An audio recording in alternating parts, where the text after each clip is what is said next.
संस्कृति को पुनः याद करने की जरूरत है। और हम थोड़ा सा पाश्चात्य संस्कृति के अनुकरण के कारण जो है उनके पीछे चलने लग गए, पाश्चात्य संस्कृति को फॉलो करने लग गए, इसलिए अपनी संस्कृति में जो अच्छी अच्छी चीज़ें थी उनको हम भूल गए।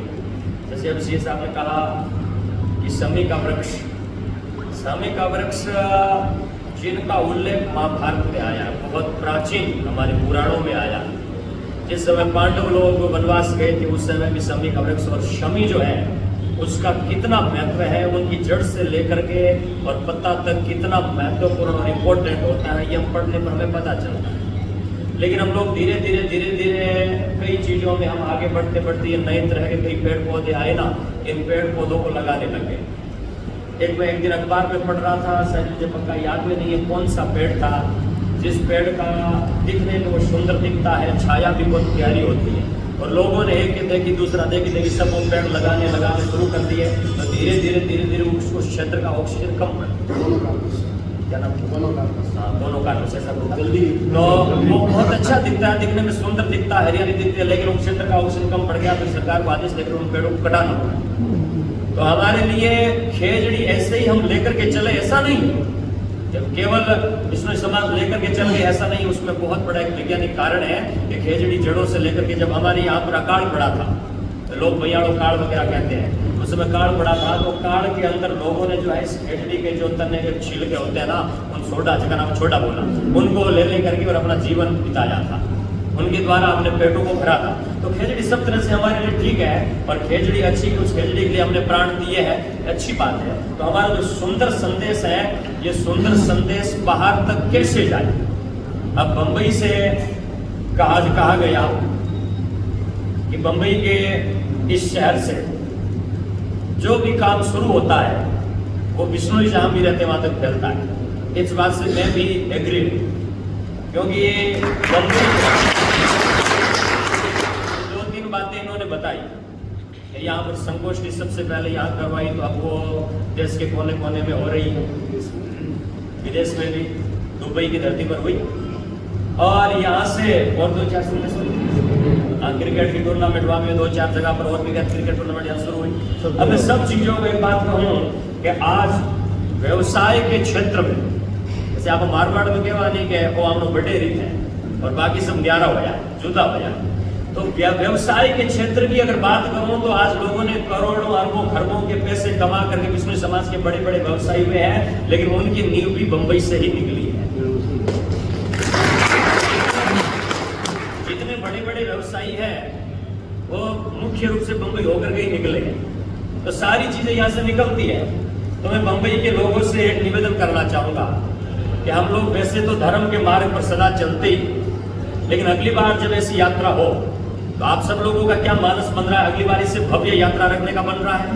बिल्कुल। इसके लिए 2-4 चीजों को ध्यान रखना, अगर आप लोगों के ध्यान में नहीं आई होगी लेकिन शायद मेरे ध्यान में आए। एक चीज तो, अगर हम लोग उस यात्रा में चले तो पहले थोड़ा अव्यवस्थित चल रहे थे, मैंने थोड़ा व्यवस्थित करवाने का काम किया। बहुत बढ़िया संदेश जाता है। जब हम 3-3, 4-4 की लाइन बना करके चलेंगे तो आने वाले समाज में जब आज सोशल मीडिया का जमाना है, और सोशल मीडिया के जमाने से लोग जो है वो केवल यहाँ तक ही नहीं देखते, देश और विदेश में भी हमें इस यात्रा को देखते हैं। तो अगर हम व्यवस्थित चलेंगे तो व्यवस्थित चलने के बाद में लोगों के पास में ये संदेश जाएगा कि ये पर्यावरण प्रेमी समाज जो है वो व्यवस्थित भी है, अनुशासन को पालन करने वाला भी है। और दूसरी बात, अगली बार जब आए तो मेरे विचार से अगर ड्रेस कोड भी एक हो जाए तो 4 चांद लग जाए इस यात्रा में।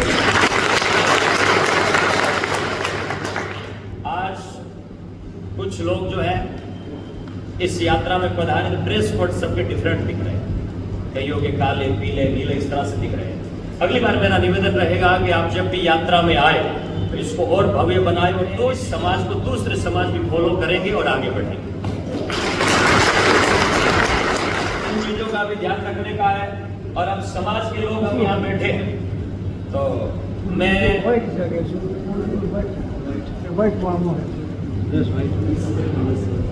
वाइट लड़को समझ, अच्छा वो तो है। हाँ, ये तो सबको पता ही है। अगली बार जब अब आए तो सफेद ड्रेस में आए तो अच्छा रहेगा, इनका निवेदन है, अच्छी बात है, सफेद ड्रेस में आएंगे। तो ये संदेश अच्छा है, सब ड्रेस में आएंगे। और बहुत बहुत धन्यवाद मैं हृदय की गहराइयों से करना चाहूँगा। ये जो अभी सामने टीम खड़ी है, पूरी टीम, पीले पालने की पूरी टीम, एक बार इनका भी हम स्वागत रखें। और विशेष करके जैसा धन्यवाद आप जानते ही हैं कि आप सब लोगों ने तो तन मन से सहयोग किया ही किया है, लेकिन मेरे पास में पहली बार फोन जो है हरिराम जी का, हमारे वृक्ष मित्र है, और फिर जगदीश जी का, इन दोनों का विशेषकर आग्रह रहा। मेरा बीकानेर में कार्यक्रम था और कल सुबह से ही 12 बजे से कथा है, लेकिन इनका आग्रह रहा कि पूरे समाज की और हम लोगों की इच्छा है कि अगर आप भी आए तो फिर मैंने कहा अगर समाज के लिए जरूरत पड़ती है, हम शरीर को थोड़ा कष्ट मिले तो मिले, लेकिन आपके बीच में मैं आकर के और सुबह वापस तो आप सब लोगों का धन्यवाद करते हुए एक बात का विशेष करके निवेदन करना चाहूँगा कि यहाँ हम घर को छोड़ करके और धन कमाने के लिए आए, मेरी दृष्टि से यही उद्देश्य होगा। तो ज्यादा यहाँ पर मुंबई में आने का और किसका क्या लक्ष्य होगा? ये यहाँ आने वाले लोगों का धन कमाने का लक्ष्य है, लेकिन निवेदन ये रहेगा कि धन को कमाने के साथ साथ में कहीं अपनी संस्कृति को मत भूल जाना। मैं अभी पीछे होली के टाइम पर गोवा गया था, तो उन लोगों से मैंने यही निवेदन किया था। जहाँ भी मैं प्रवास में जाता हूँ, वहाँ कथा में, जागरणों में, जहाँ मेरा एक हमेशा से एक पता नहीं वो मन का एक जुनून जोश रहा है कि मेरा समाज जो है वो बिश्नोई समाज देखने में सबसे अलग दिखे।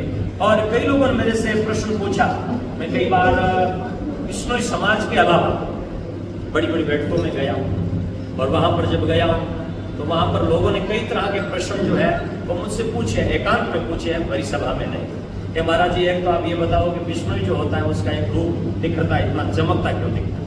एक बिश्नोई के कलेजे में जो होता है वो निर्भयता क्यों होती है, डर नहीं होता है, और एक बुद्धि का इतना तेज होता है। मैंने कहा मेरी दृष्टि में जैसा आया है, संतों से मैंने सुना है, हमारी पूरी जाबानी साहित्य पढ़ने के बाद में, संतों के विचार पढ़ने के बाद में समझ में आया है कि समाज का जो एक कलेजे में निर्भयता का भाव और दिमाग तेज, बुद्धि तेज और चेहरे पर चमक जो है, ये सब पहाड़ और भगवान की ज्योत की कृपा है। भगवान यहाँ आने के बाद में आप लोगों से निवेदन मेरा ऐसा रहेगा कि आप लोग जो है एक तो अपने धर्म को न भूलें, धन को कमाते कमाते कहीं हम धर्म ना भूल जाए, इस बात का ध्यान रखें। और जब जब आदमी के अंदर धर्म जो है वो घट जाता है और धन आ जाता है, तो उन समाज में बिखराव पैदा होना शुरू हो जाता है। हमारे मूल में ये होना चाहिए कि हम खूब धन कमाए, चाहे हम करोड़ कमाए, 2 करोड़, 5 करोड़, अरब खरब जितने भी कमाए, लेकिन वो कमाने के बाद में भी इस बात का ध्यान रखिए कि हमारे भारतीय सनातन संस्कृति में धर्म, अर्थ और काम, मोक्ष, त्याग, पुरुषार्थ कहे गए हैं, तो धर्म को हम प्रथम रखें। और मेरी दृष्टि में मैंने देखा है कि धर्म अगर आदमी के पास में होगा और उसकी जेब में रुपया आएगा, तो वो रुपया समाज कल्याण में, हमारे समाज के विकास में और परिवार के विकास में लगेगा। लेकिन जिस स्थान पर दिमाग से धर्म निकल गया है और जेब में रुपए आए हैं, तो उसने आदमी का नाश किया है, समाज का नाश किया है और परिवार का विघटन किया, बिखराव किया है। तो मेरा निवेदन आपसे ये रहेगा कि आप यहाँ रहने के बाद में एक तो कोई प्रकार का नशा न करें, दूसरी बात अपनी संस्कृति को न भूलें। जहाँ भी हमारे यहाँ पर कहा गया कि चाहे जितनी विद्या पढ़ो और चाहे जाओ विदेश, 3 बात मत छोड़ जो, भोजन, भाषा, वेश, इस तीनों करें। दूसरी बात अपनी संस्कृति को न भूलें। जहाँ भी हमारे यहाँ पर कहा गया कि चाहे जितनी विद्या पढ़ो और चाहे जाओ विदेश, 3 बात मत छोड़ जो, भोजन, भाषा, वेश, इस तीनों। एक तो भोजन अपना रखो, दूसरा भोजन मतलब अपने भोजन का शाकाहारी बढ़िया भोजन, सात्विक भोजन।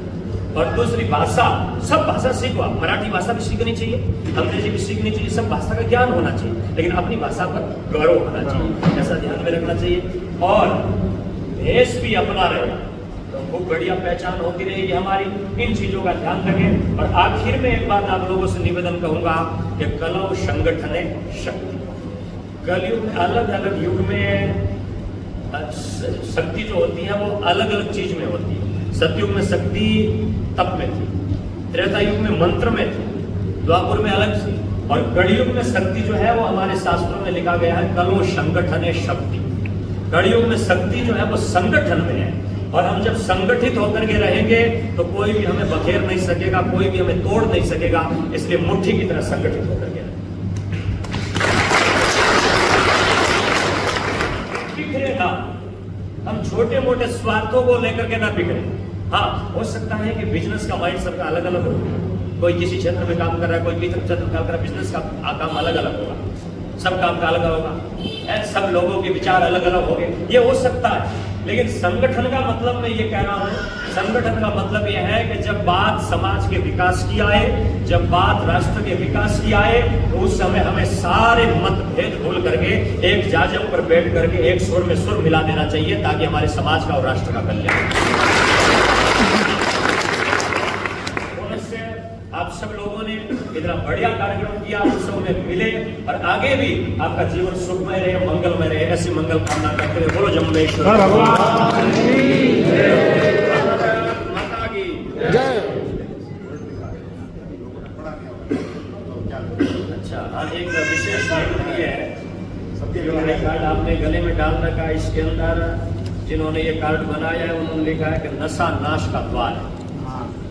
मेरी दृष्टि से कोई आदमी ऐसा नहीं होगा जिसे ये पंक्ति पता नहीं, सबको पता। कोई आदमी एक बार हाथ खड़ा करे जिसको ये पता नहीं है कि नशा नाश का द्वार है। कोई है? कोई भी आदमी ऐसा है जिसे ये पता नहीं हो कि नशा नाश का द्वार है? सुनना, लेकिन बात ये है कि जानामि धर्मम न च में प्रवृत्ति, जानामि अधर्मम न च में निवृत्ति। दुर्योधन और रावण, हमारे इन दो लोगों का नाम, चाहे आप किसी भी समाज में चले जाओ, वैसे तो अलग अलग समाज में अलग अलग नाम लिए जाते हैं, लेकिन आप किसी भी समाज में चले जाओगे तो दुर्योधन और रावण का नाम तो आपको सुनने के लिए मिलेगा। और वो दुर्योधन और रावण, आपको क्या लगता होगा कि वो मूर्ख थे?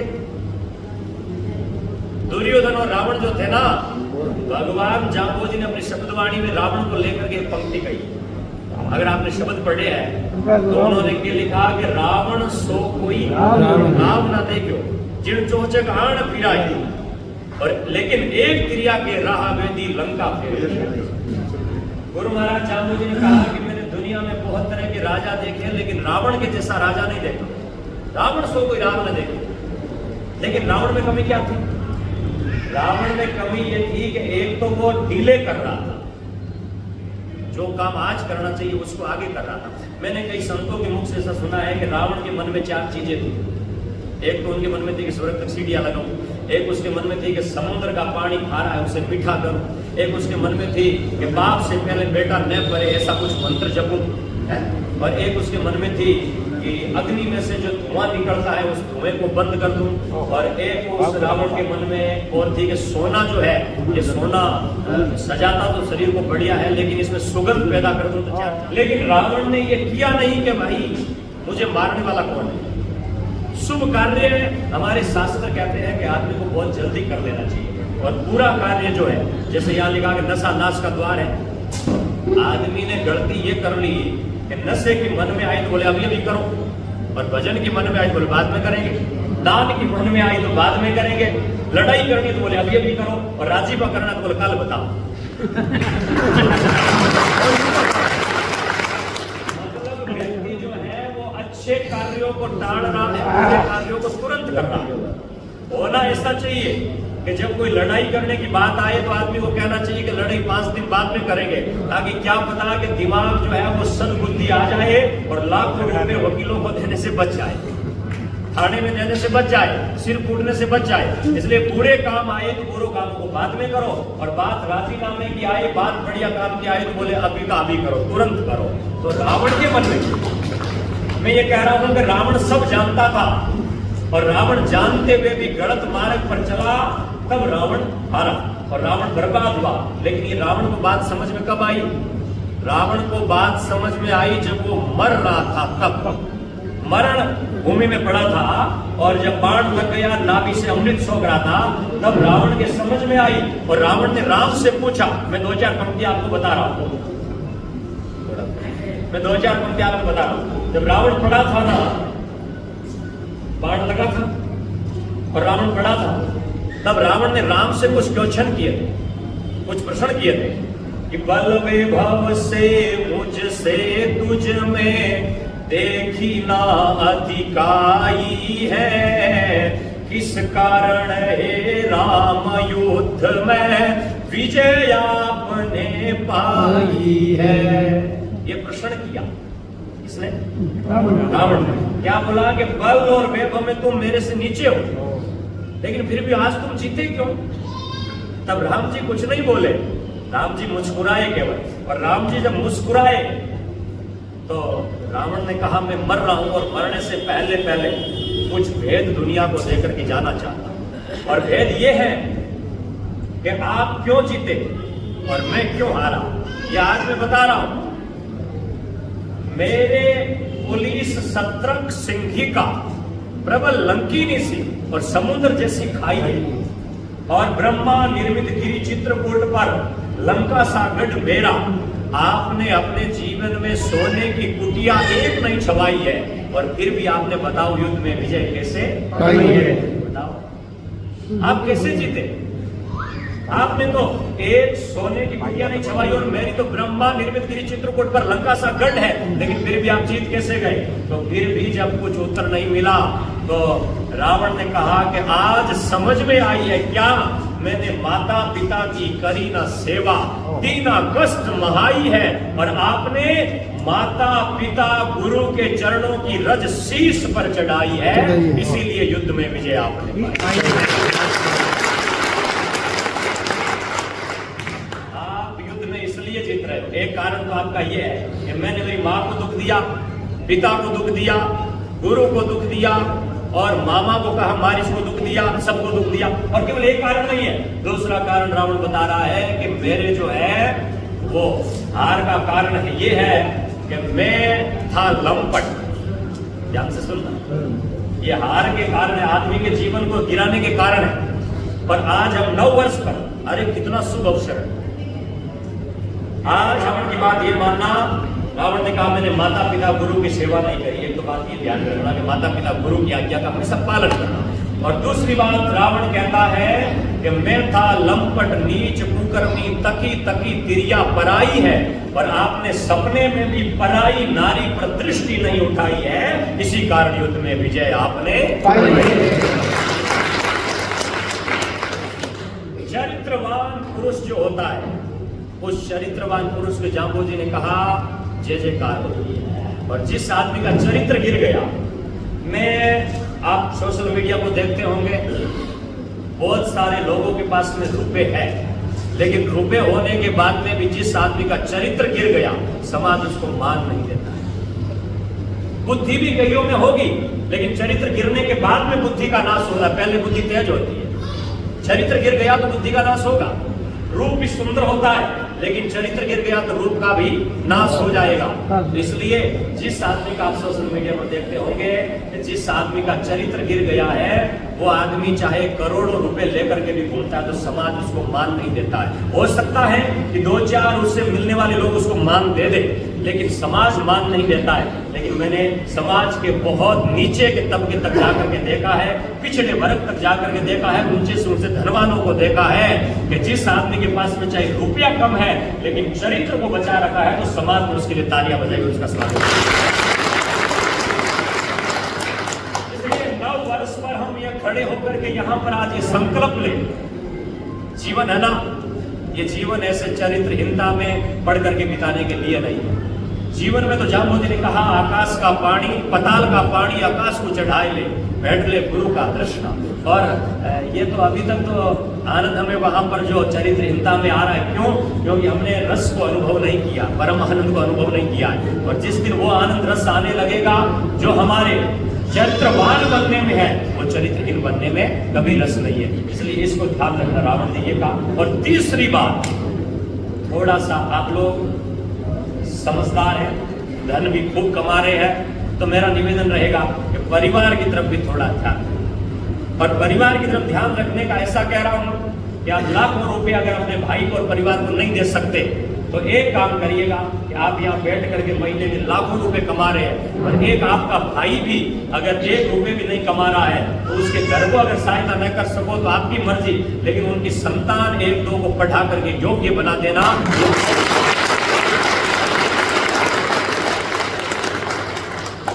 नहीं तो मैं जानता हूं कि उस परिवार की अगर संतान योग्य नहीं होगी तो कहीं ना कहीं घूंट हमें भी मिलेगा, उस परिवार का दोष हमें भी मिलेगा। और कई बार ऐसा होता है, जो लोग बड़ी बड़ी पंच पंचायती करते हैं, कई बार उनके परिवार में गड़बड़ हो जाती है, तो उन सभ्य लोगों को भी मुंह बंद करना पड़ता है। इसलिए परिवार को भी अच्छा बना सके, हम परिवार को आगे लेकर के बढ़ सके। और साथियों, सबसे बड़ा विद्या का दान होता है। इसलिए आप नशे करने वाले, आज मेरी दृष्टि से जो आदमी नशा करते हैं वो महीने के 5-10 हजार रुपए तो खर्च कर ही देते हैं। तो 5-10 हजार रुपए आप आज 2082 इस हिंदू नववर्ष के उस पर संकल्प ले कि आज के बाद में जो रुपए हम नशे में लगाते थे वो रुपए हमारे भाइयों के जो लड़के हैं लड़कियां हैं उनकी पढ़ाई में लगा करके समाज को बराबर मुख्य धारा में लाने का काम। ये भी एक बहुत बड़ा आज के यहाँ पर बैठ करके संकल्प लेने के बाद में हमारा काम बन सकता है। और एक बात और कहूँ कि आप यहाँ पर आए हो और घर में भी हो तो धन बढ़ जाए, फिर भी भाइयों का प्रेम मत तोड़ना, परिवार का प्रेम मत तोड़ना, परिवार में मिल करके रहना, अपने आपस में मिल करके रहना। रावण भी अपनी हार का एक कारण बता रहा है कि मेरा था एक विभीषण भाई जिसे देकर लाख की ठोकर मुझे शर्म नहीं आई। और राम जी से कह रहा है कि आप भरत की प्रीति जगत में चांद छटा जो छाई है, इसी कारण युद्ध में विजय आपने भाइयों का प्रेम कभी कम न होने देना। रावण ने कुछ बातें बताई और मैं बात ये बता रहा था इस बात की कि रावण कहता है जानामि धर्मम्। रावण के सामने जब राम आए, दुर्योधन के साथ में जब कृष्ण आए और कृष्ण ने आकर के कहा कि 5 गांव दे दो, दुर्योधन ने कहा मैं सब कुछ जानता हूं। तुम ऐसा समझ रहे हो मैं जानता नहीं, वैसा नहीं हूं, मैं सब कुछ जानता हूं, लेकिन कमी यह है कि जानते हुए मैं उस मार्ग पर बढ़ नहीं पा रहा हूं। और हमें भी ये संकल्प लेना है कि हम अपने आप को मजबूत बना करके कैसे आगे बढ़ सकते हैं, कैसे हम संकल्पित हो सकते हैं। मेरा निवेदन पुनः आखिर एक ही निवेदन रहेगा, आज 9 वर्ष है और 9 वर्ष में हम 1-2 बुराई तो अवश्य छोड़े, नहीं तो नया क्या होगा, वही पुराना। अगर जैसे वाला यहाँ फिर ताली बजाएगा, बाहर निकलते फिर नया क्या होगा, पुराना ही है। कोई ना कोई बुरी आदत हम हमें से छोड़ करके जाए। और 9 वर्ष अब हमारे आसपास हम देखें तो पेड़ पौधे भी नई पौधे निकाल रहे हैं। 9 वर्ष कितना सुंदर अवसर आ रहा है। तो इस नव अवसर पर हम सुंदर इस 9 वर्ष के टाइम में संकल्प लेकर के निकले कि 1, 2, 5, 7 बुराइयों को छोड़ करके और आने वाले जीवन को कल जैसा जीवन था उससे नया जीवन बनाएंगे, अच्छा जीवन बनाएगा। और मैं जैसा पहले यहाँ मन से कहा गया कि मुंबई से प्रेरणा ले, तो मैं कहता हूँ कि आने वाले टाइम में भी यहाँ से प्रेरणा लेकर के समाज आगे बढ़े। ऐसी मंगल कामना आप सभी के लिए करते हैं। पुनश्च इस 9 वर्ष की आपको बहुत बहुत शुभकामनाएं।